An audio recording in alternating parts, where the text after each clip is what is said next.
What is it like to rewrite the generational curses? So, we are sovereign soul, but we come into a family tree, and that family tree has its own karma. Okay, its own karma. So, as a sovereign soul, we come in to this earth grid, okay, into this finite space, and we are manifestors, we're alchemists, we have a vision, we have an intention, we have a command, we have an evolutionary necessity for this incarnation, we have a breakthrough that we want to pioneer in this particular life. But the family tree has its own karma. So, Yogi Bhajan has said that has told us to be enthusiastic about the weight of our ancestral karma. So we may have past lives of being quite revolutionary, quite a leader, quite a manifester, and we come into this family tree and we're like, wait a minute, this family tree, I don't see any sort of manifestation going on, I don't see any sort of alchemy going on, what is going on? A lot of times,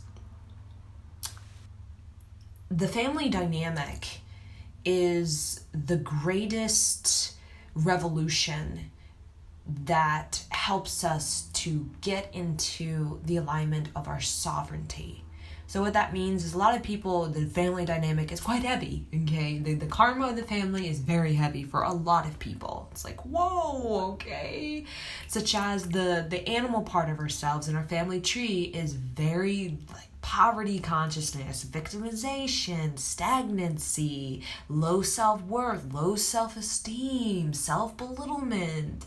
Okay, that animal part of ourselves, and then that human part of ourselves can be in our family tree is emotional oppression of the woman in the family, or it can be emotional imbalance. It can be unexpressed emotions that is basically taught and hand down through many generations of child, you're supposed to sit there and don't speak, just sit like furniture. So that creates an emotional kind of pattern within us.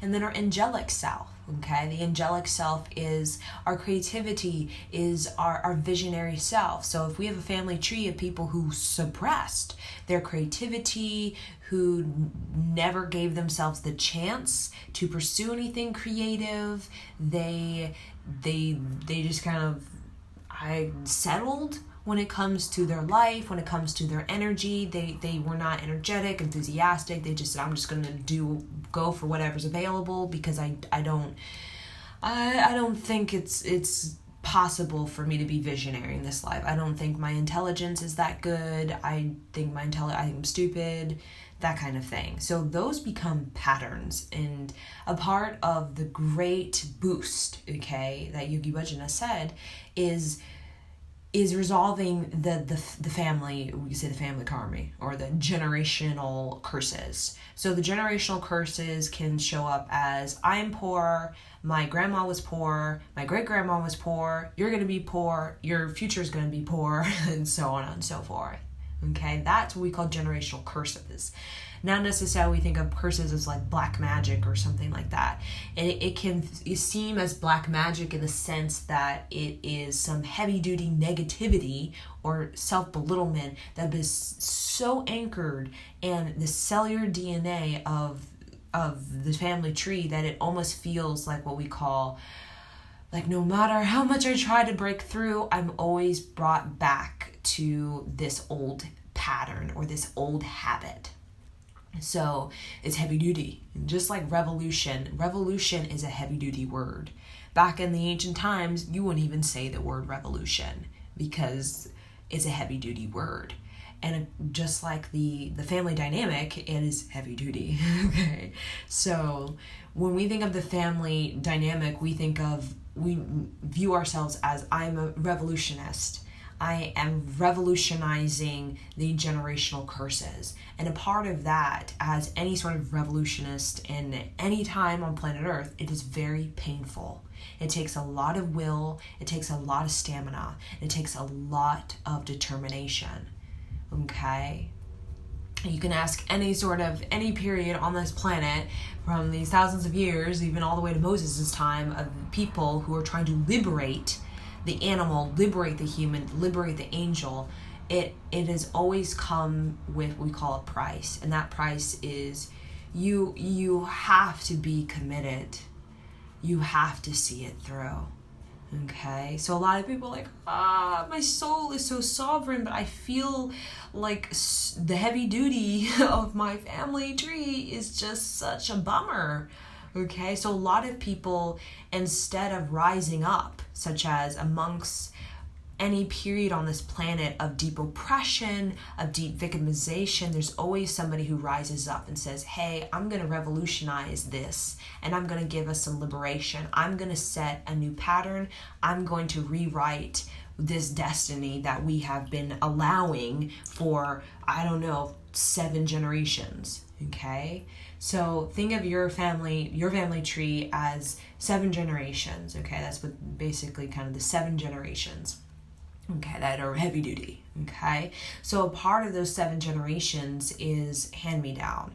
So a lot of the patterns, the beliefs within the animal body, which has to do with money, finances, sense of security, protection, self-worth, self-esteem, confidence, that kind of thing. Patterns about the emotions, so expressing yourself, being courageous. You could talk about rewriting potential, carving new potential into your life. When it comes to the angel self, which has to do with our visionary self, so we'll talk about manifesting potential, manifesting possibility for yourself. So if those patterns within the 7 generations, they create sort of we call it a box. Okay, they create a box. Okay, so a lot of us, we feel like, okay, I'm very much inside this box, okay, because I am born in this box of the patterns of my family. So when we talk about the pain of it is setting, or we say creating the 7 generations from yourself. Like, what? That seems so painful, and it seems like so much work. Okay, and how I've done my own sort of rewriting the 7 generations in my sort of family tree is through my own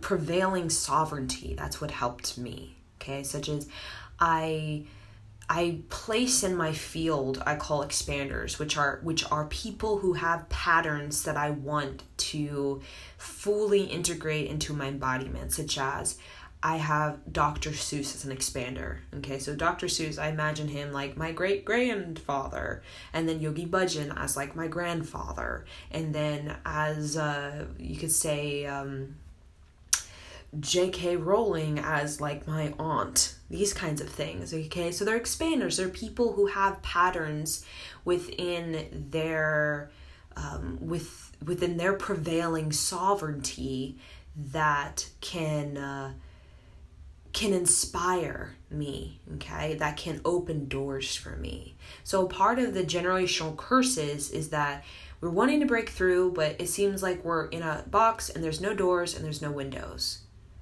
Okay, so let's say we have 7 generations of men in our family that are all mechanics. So we're like, okay, I guess I'm going to be a mechanic kind of thing, because there's 7 generations of just mechanic type of men who, let's say, were very, oppressed, very victim of their poverty consciousness. And that's the curse of me. So I'm kind of pulled into that direction. So that's where revolutionary comes from. When the momentum of the 7 generation is heavy duty, okay, the pattern of just keep doing the same thing again and again is just so heavy duty. The revolution is a part of the prevailing sovereignty of the soul decides, wait a minute, I'm going to liberate this, and I'm going to remodel this, and I'm going to bring this into a new direction. And that's very painful. Ask any revolutionist, it's very painful to redirect the generational curses out of, let's say, heavy duty poverty into wealth and prosperity. But that level of soul sovereignty is what we call like the masterful, okay? Because to go through 7 generations within your family tree as a single person, and to literally map out each, you could say, members, okay, like reshape each of those members into something that aligns you with an expansion of the whole family tree, that requires a lot of what we call self-improvement.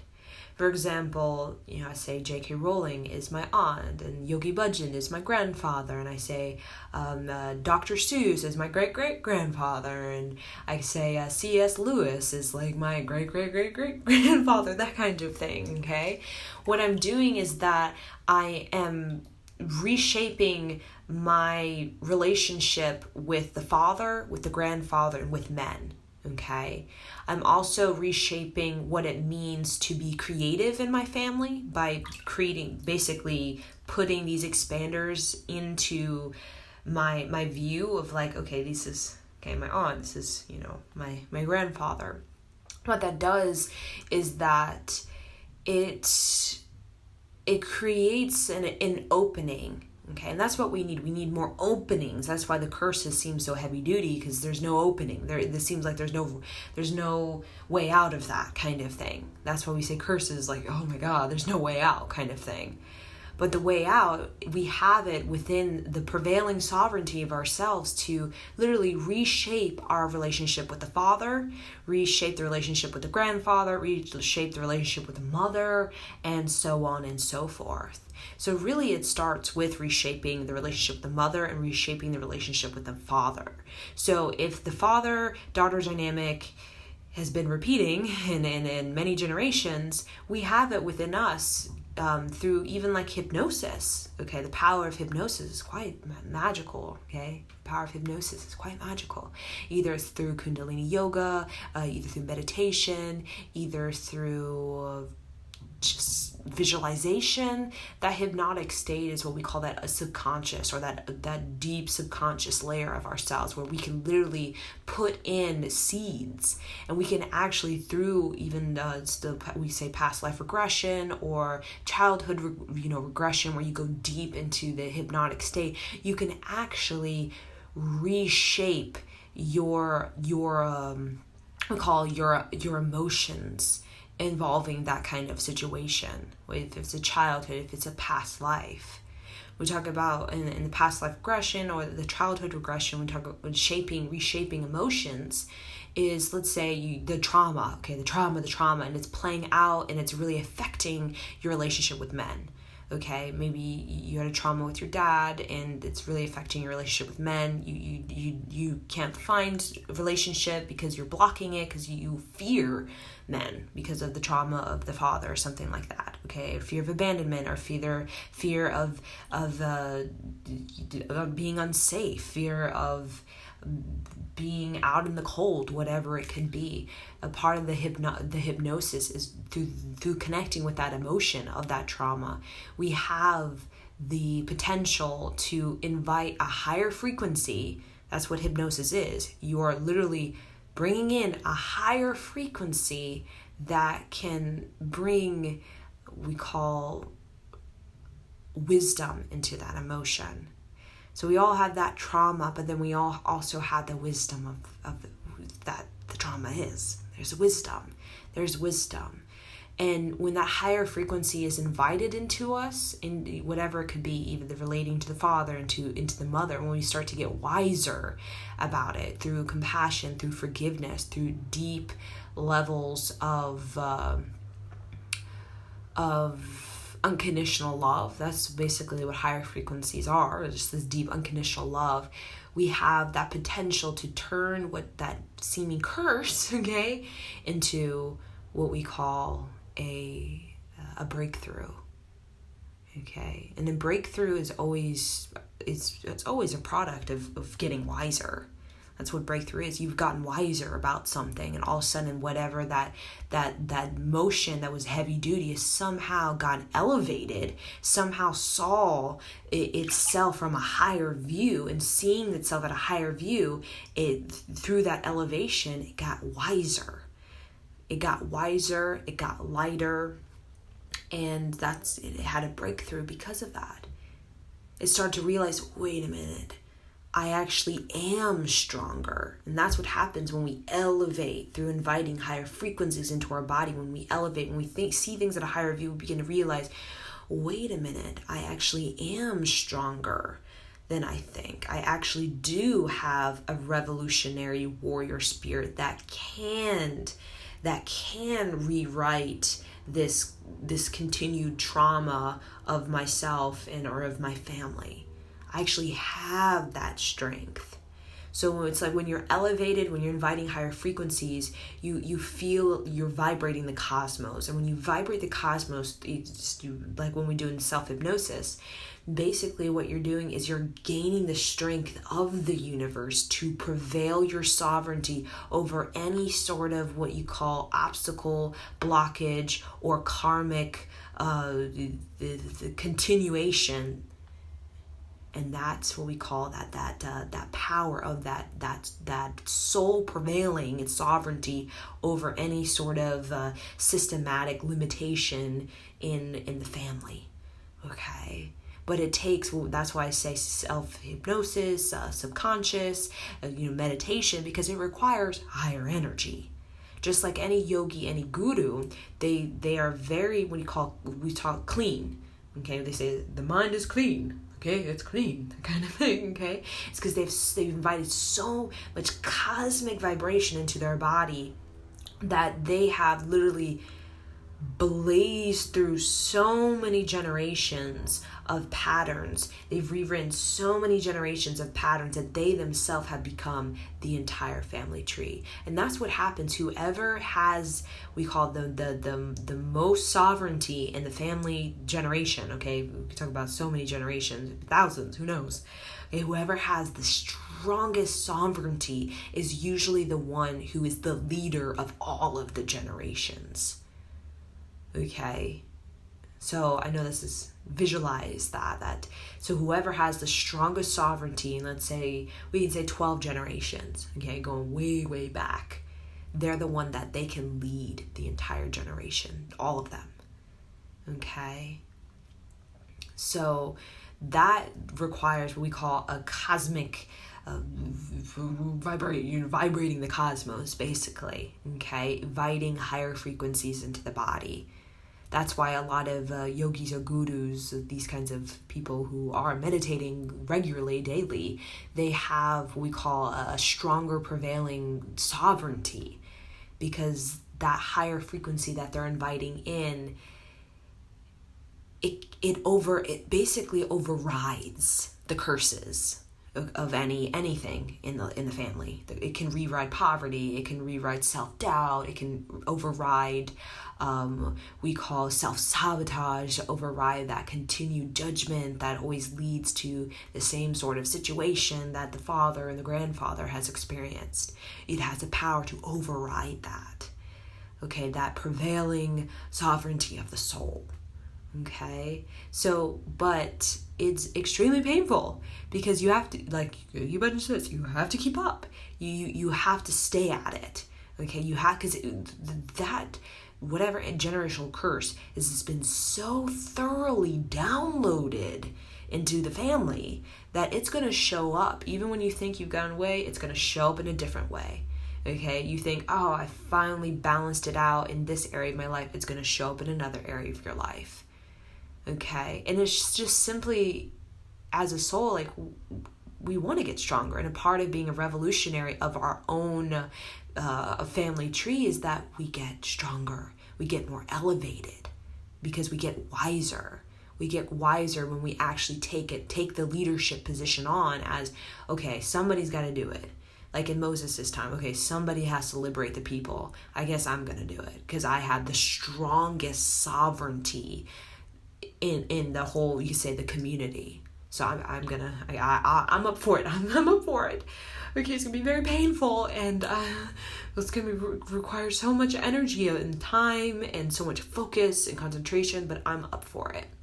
And by doing so, by literally liberating, as we could say even Moses did, liberating the people, basically what we do is we return earth to its most natural state. By being that to our family, our generations, being that to our human self, we're bringing earth back to its natural governing law, which is we are all creators. Okay? So when that's the power of Moses, or that's the power of any sort of liberator. Even we can think of Lady Liberty. Why we are in awe of these people, why we still talk about these people, is because they have brought to earth. Okay, they're not brought to earth, but they have showed us as humanity our natural governing laws, which is we are all creators. Now, being creator doesn't necessarily mean I'm a creator and I'm just going to go, it's going to fall from the sky. No, Moses, any sort of creator, true liberator, it was not fall from the sky kind of thing. It was a true leadership, a true concentration, a focus, an organization, a talent. Okay, either it's Moses, either it's Lady Liberty, whatnot. Okay, and that is how we are able to, with the generational curses that we just keep, just getting caught up in. I'm caught up into it again, and then again I'm caught up into it. Okay, a part of breaking through that, okay, we talk about, is opening a door. And opening a door is what we call a wisdom. You in order to open that, you gotta get elevated. You gotta see out of that box, and you gotta see, okay, there's more. There is possibilities beyond this. And through that elevation, through that wisdom point of view, okay, that higher elevation, we gain an ability to create doors for ourselves through our talent. In that talent, where does that come from? We all have a unique talent, and that unique talent, given the chance, that talent is our soul sovereignty. When that talent gets super refined, super practiced, well trained, that talent called the soul sovereignty, it actually can and does many times redirect the generational curses. Okay, so thank you.